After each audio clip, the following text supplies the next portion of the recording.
Cześć, dzień dobry. Witaj w moim podcaście do nauki języka polskiego.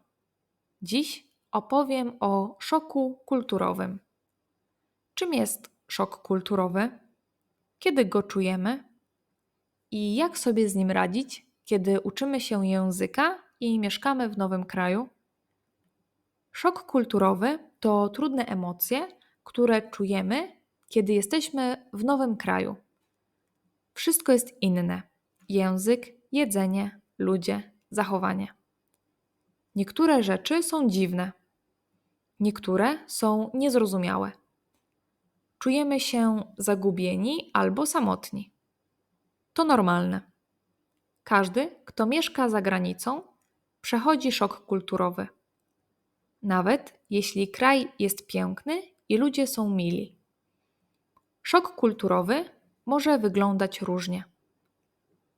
Przykładem może być to, że w Twoim kraju ludzie zawsze się uśmiechają. W Polsce nie zawsze, ale to nie znaczy, że są niemili. Po prostu inna kultura. Dla wielu obcokrajowców Polska jest nowa i inna. Co może być szokujące? Ludzie wydają się chłodni. Na ulicy ludzie nie patrzą w oczy, nie uśmiechają się.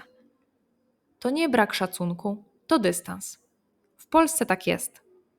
W Polsce ludzie często są punktualni. Spóźnienie może być niegrzeczne. Tym bardziej, jeśli trwa dłużej niż 15 minut. W Polsce zdejmujemy buty przed wejściem do mieszkania. To normalne, nie musisz pytać. Często krzywo się patrzy na gości, którzy chodzą po domu w butach. W Polsce trzeba być grzecznym i używać form pan, pani do obcych. Nie mówimy na ty do osób, z którymi nie jesteśmy choć trochę blisko. Lepiej wyrażać się grzeczniej. W Polsce często odmawia się z grzeczności. Jeśli zapytasz gościa, czy chce kawałek ciasta, a on powie, że nie, to warto zapytać ponownie. Może jednak. Jest naprawdę pyszne. Spróbuj. Szok kulturowy to proces. On mija z czasem. Bądź otwarty. Obserwuj, słuchaj, nie oceniaj od razu. Zadawaj pytania. Dlaczego tak robicie? Czy to normalne? Ucz się języka. To klucz.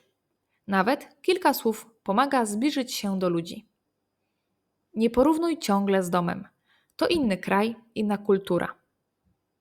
Znajdź lokalnych znajomych. Zapytaj, jak coś działa, co warto wiedzieć. Niektórzy mówią, że szok kulturowy ma 4 etapy. Entuzjazm. Wszystko jest ciekawe. Frustracja. Zaczynają przeszkadzać różnice. Adaptacja. Zaczynamy rozumieć kulturę. Akceptacja. Czujemy się jak w domu. Możesz przechodzić te etapy powoli. I to jest ok. Szok kulturowy to uczucie zmęczenia, smutku, frustracji w nowym kraju. W Polsce może być inny styl rozmowy, jedzenie, punktualność. Ważne, żeby się nie poddawać, uczyć się języka i pytać, kiedy coś jest niezrozumiałe. Doznałeś szoku kulturowego? Czego on dotyczył? Odpowiedź możesz napisać w komentarzu. Dziękuję za słuchanie. Do usłyszenia następnym razem.